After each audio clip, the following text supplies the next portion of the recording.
Day of your dark coronation.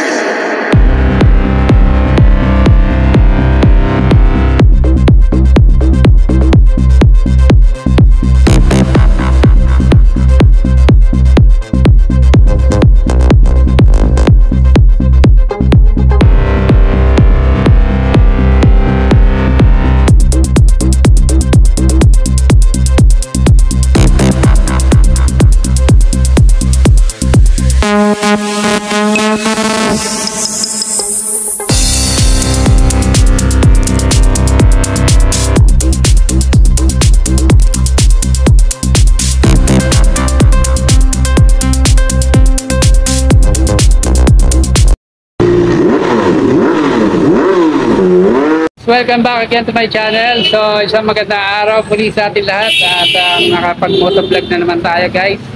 So we're blessed and kicking strong at binigyan tayo ng another opportunity na makapag-motovlog ngayon.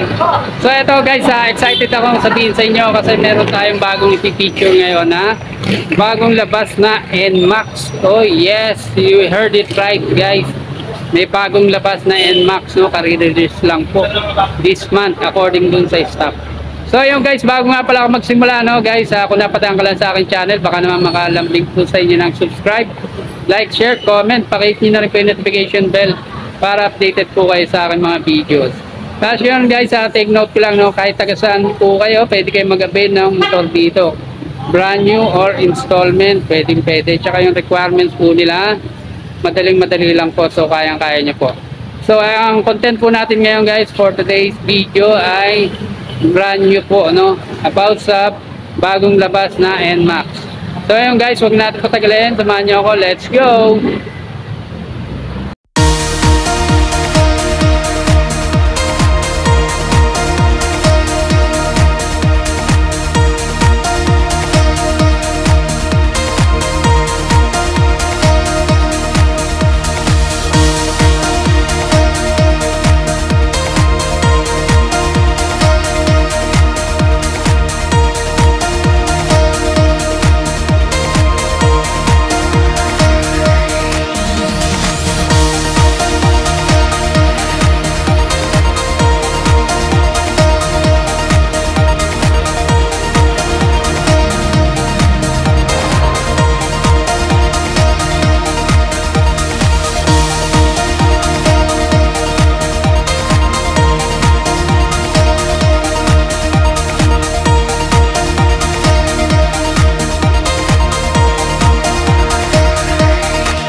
So ito guys, ang color po nitong 2023, kare-release lang po nitong September 2023 is dark blue. Ayan, nag-iisa lang po siya.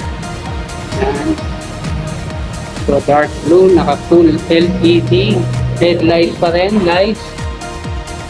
Tapos yung kanyang signal light nandun pa rin sa baba, guys.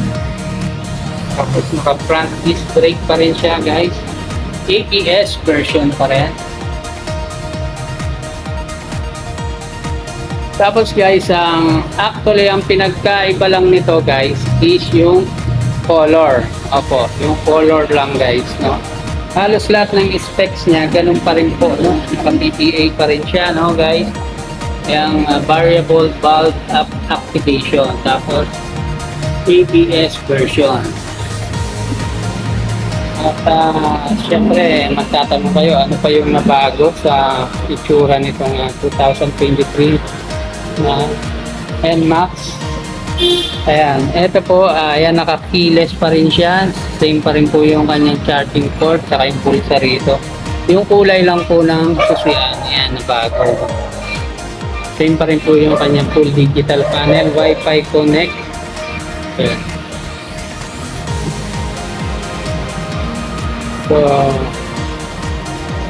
and naka-dual shock pa rin po siya, guys. Halos sa front rear disc brake pa rin. So bali dalawa lang ang nabago dito, guys, yung kanyang dark color at yung kulay ng susian. Naka Wi-Fi connect. Wi-Connect pa rin po siya, no? Ayan, guys. So, pag nagta-travel kayo, ayan, i-connect nyo lang yung cellphone nyo. Ayan.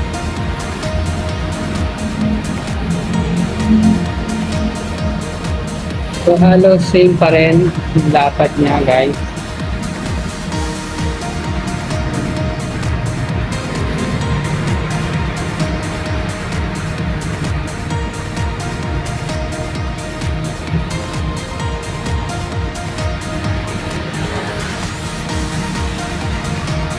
Blue core pa rin po siya, no? Yamaha Motorcycle Connect.